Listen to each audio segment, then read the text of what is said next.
چین میں ایک بڑھیا رہتی تھی۔ اس کے پاس 2 مٹکے تھے۔ دونوں مٹکے بانس کے ڈنڈے کے ایک ایک کنارے پر لٹکے ہوئے تھے۔ بڑھیا بانس کو اپنی گردن کے پیچھے سے گزار کر کندھوں کے سہارے ڈنڈا پکڑا کرتی تھی۔ ایک مٹکے میں ہلکا سا سوراخ تھا، جبکہ دوسرا مٹکا بالکل ٹھیک تھا۔ ہر روز بڑھیا چشمے سے پانی بھر کر لاتی تھی، مگر جس مٹکے میں سوراخ تھا اس کا پانی گھر پہنچتے پہنچتے آدھا رہ جاتا تھا۔ 2 سال تک یہ سلسلہ جاری رہا۔ صحیح سلامت مٹکا ہر وقت سوراخ والے مٹکے کا مذاق اڑاتا رہتا۔ اس کو اپنے اوپر بہت غرور تھا۔ وہ اپنی کارکردگی سے بہت مطمئن تھا کہ وہ تو پورا پانی لاتا ہے، جس سے بڑھیا آرام سے اپنے گھر کے کام نپٹا لیتی، یہاں تک کہ مہمانوں کی آؤ بھگت بھی کر لیتی۔ غرض یہ کہ ہر چھوٹے بڑے کام کے لیے بڑھیا کو میری ہی طرف آنا پڑتا ہے۔ اس کے برعکس چھید والا مٹکا بالکل ہی مایوس اور شرمندہ رہنے لگا، یہاں تک کہ اسے اپنی ذات سے بھی نفرت ہونے لگی کہ آخر وہ اپنے فرائض کو اس انداز سے پورا کیوں نہیں کر پاتا جس کی اس سے توقع کی جاتی ہے، کیونکہ اس کا پانی آدھا رہ جاتا ہے۔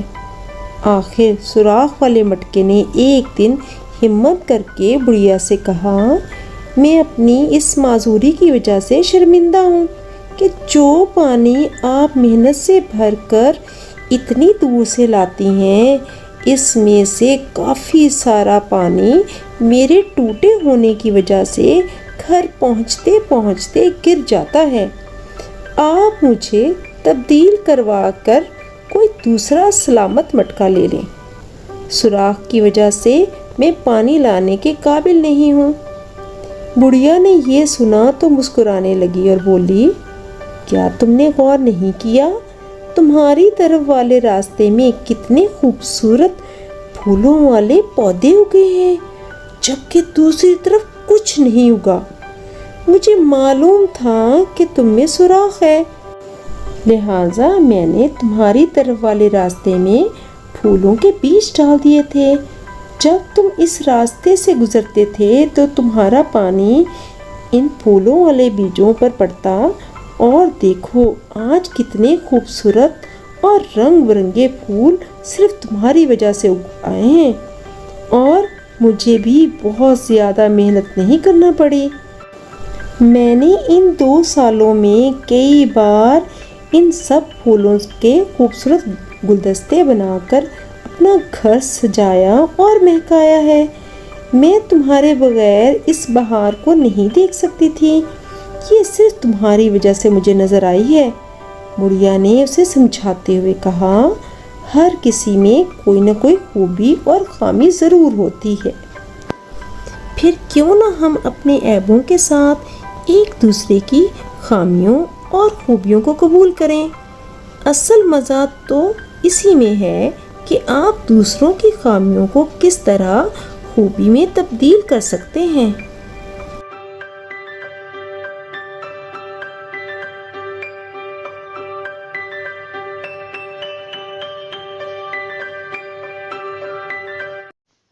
ایک ندی سے ملی ایک بہت بڑی نہر تھی۔ نہر گہری ہونے کی وجہ سے اس میں طرح طرح کی مچھلیاں بھی رہتی تھیں۔ نہر میں کائی اور کئی قسم کے آبی پودے اگے ہوئے تھے۔ ایسی جگہیں مچھلیوں کو بہت ہی پسند ہوتی ہیں۔ ہر وقت ندی سے نہر میں مچھلیوں کا آنا جانا لگا رہتا تھا۔ نہر میں موجود کائی کے پودوں میں مچھلیوں کے انڈے دینے کی بہترین جگہ تھی۔ یہ نہر لمبی گھاس اور جھاڑیوں میں چھپی ہونے کی وجہ سے دور سے کم ہی نظر آتی تھی۔ اسی نہر میں 3 مچھلیوں کا ایک جھنڈ رہتا تھا۔ ان تینوں مچھلیوں میں بہت گہری دوستی تھی۔ وہ ہر وقت ایک دوسرے کا خیال رکھتی تھیں۔ सुर्ख मछली समझती थी कि मुश्किल वक्त से निकलने के लिए कोई न कोई हल जरूर निकालना चाहिए। जामनी मछली का ख्याल था कि जब मुश्किल आए तो तभी इससे बचने का कोई तरीका सोचना चाहिए। मगर पीली मछली सोचती थी कि मुश्किल वक्त को टालने या इससे बचना बेकार है, क्योंकि करने और कराने का कोई फायदा नहीं होता।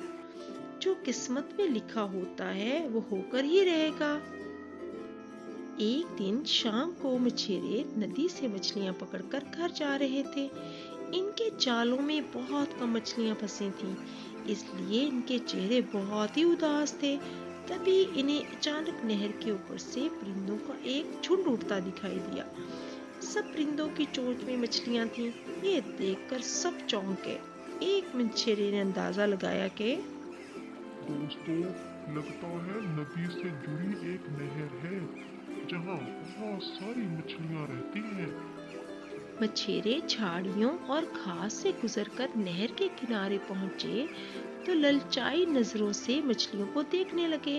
एक मछेरा बोला, ये नहर तो मछलियों से भरी हुई है।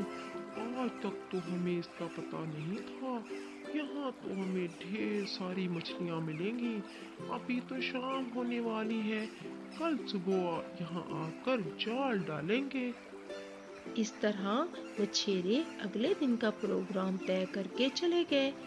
तीनों मछलियों ने मछेरों की बात सुन ली। साथियों, तुमने मछेरों की बातें सुनी।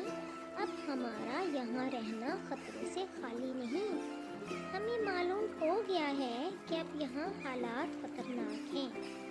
अब हमें अपनी जान बचाने के लिए कोई तरीका सोचना चाहिए। मैं तो अभी इस नहर को छोड़कर नदी में जा रही हूँ। इससे पहले कि मछेरे सुबह आए जाल फेंके मेरी बला से, तब तक तो मैं बहुत दूर नदी में अटकेलियाँ कर रही होंगी। जामनी मछली बोली, तुम्हें जाना है तो जाओ, मैं तो कहीं नहीं जाऊंगी। अभी खतरा आया ही कहाँ है जो इतना घबरा रही हो सकता है कल मुश्किल वक्त आए ही ना। इन मछेरों का आने का इरादा खत्म हो जाए। ये भी हो सकता है कि इनके जाल पर चूहे कुतर जाए। ये भी तो हो सकता है कि इनकी बस्ती में आग लग जाए और जलजला आकर इनके गांव को तबाह कर सकता है। या रात को मूसलाधार बारिश आ सकती है और सैलाब में उनका गांव बह सकता है। इसलिए इनका आना अभी मुमकिन नहीं है। जब वो आएंगे तो तब ही सोचेंगे, हो सकता है मैं इनके जाल में फंसूं ही ना। पीली मछली ने अपनी बात बताई। भागने से कुछ नहीं होता। मछेरों को आना है तो वो आएंगे। हमें जाल में फंसना है तो हम फंसेंगे।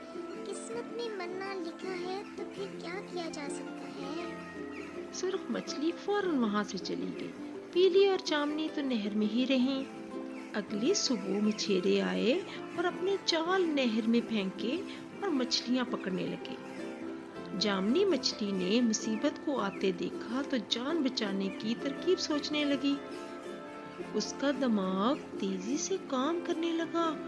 आसपास छुपने के लिए कोई खोखली जगह भी ना थी। तभी उसे याद आया कि नहर में काफी दिनों से एक उदुला की लाश तैर रही है। वो जरूर इसके बचाव में काम आ सकती है। और जल्द ही उसे वो लाश भी मिल गई। लाश अब सड़ने लगी थी। वो इसके पेट में घुस गई और मछली लाश की बू अपने ऊपर लपेटकर बाहर निकल आई। कुछ ही देर में जामनी मछली मछेरे के जाल में फंस गई। मछेरे ने अपने जाल को खींचा और मछलियों को जाल से उलट दिया। बाकी मछलियां तो तड़पने लगीं, मगर जामनी मछली दम साधे मरी हुई मछलियों की तरह पड़ी रही। मछेरे को मछलियों की बू आई तो वो मछलियों को देखने लगा। उसने जामनी मछली को उठाया और सूंघा।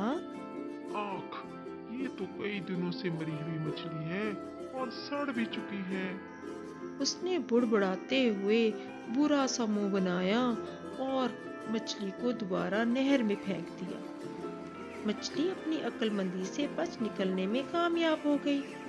पानी में गिरते ही उसने गोता लगाया और गहराई में पहुंचकर सुख का सांस लिया।